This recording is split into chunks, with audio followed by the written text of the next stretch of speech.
Hello guys! Another day, another video ng inyong mom si Chad dito sa Canada. Tara, samahan nyo kami at nandito nga pala kami ng kaibigan ko sa mall.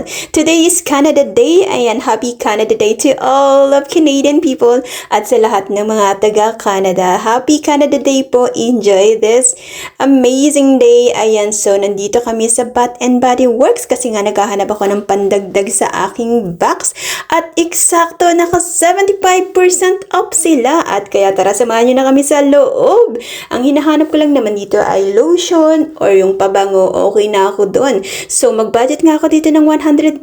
Medyo marami-rami na rin yun. At ipapadala ko sa kapatid ko para naman may paninda rin siya. At para magkaroon din siya ng extra. At eto, kailangan ko din tong pabango sa bahay at saka tong pang plug-in ito. Kasi medyo maamoy-amoy din sa bahay kasi lalo na kapag may pusa ka and kailangan ko to. So, naka-sale din siya. So, 5 for 29 at ang ating baby girl ay busy dahil nga naman busy rin ang mami at ang mama niya kaya naman ito busy-busyhan din siya.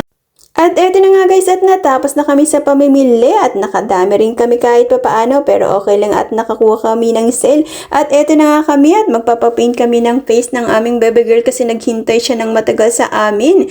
Pumila rin ako sa balon para sa kanya at eto na at pinasyal namin siya kahit papaano para naman makabawi kami sa kanyang paghihintay. Good job ang aming baby girl. Ayan, so isa lang siya kasi wala ang aming kuya Chia kasi nasa bakasyon. Fast forward na nga at eto na nga at nakauwi na ang inyong mom si Jem. Medyo marami-rami din yung aking nabili at tinatry ko nga ang amuyin uli. Pero sobrang nasatisfied ako sa amoy at gusto ko ang amoy nila, mabango sila.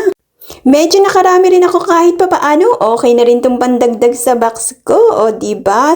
Medyo nahirapan akong mag-isip kung anong ilalagay ko kasi nga syempre tight yung budget natin. Kaya kailangan nating isipin kung anong ilalagay natin at kung saan tayo makakamura kahit papaano. At eto na nga, i-ready ko na sila para mailagay ko na rin sa box at para malaman ko kung kailangan ko pa ba magdagdag or hindi. Parang feeling ko okay na to at saka hindi naman ganun kalaki ang box dito sa Canada.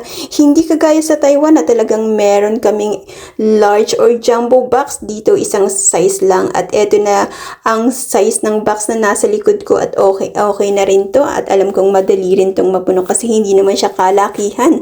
At eto na nga at lalagyan ko na ng tape isa-isa para naman safe din siya at para hindi siya magbukas. So, medyo matrabaho din talaga kapag magbabox ka, kailangan mong i-sealed kahit papaano para naman safe na makarating ito para sa kanila.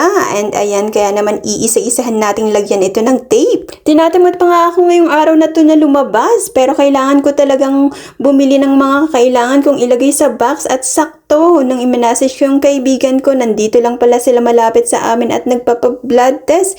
And kaya naman talaga pinick up ko sila. Dumiretso kami sa mall. Naku, napaka-busy pala ng mall kapag ganitong Canada Day. First time kong pumunta sa mall ng ganito.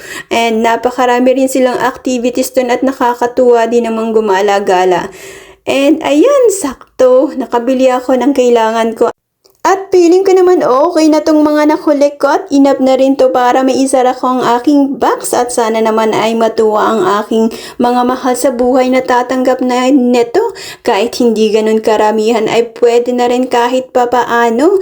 At ayan, kailangan ko ring matapos nga pala tong box na to bago dumating ang aking mag-aama para wala silang nakitang bakas, o diba? And ayan guys, akala ko makapagpapahinga ako kahit papaano pero hindi rin busy-busyhin pa rin ako. Dahil nga may pasok pa ako mamaya kaya naman pagod pa rin ako. Ayan guys, thank you sa pagsama sa amin ngayong araw na to. Babush!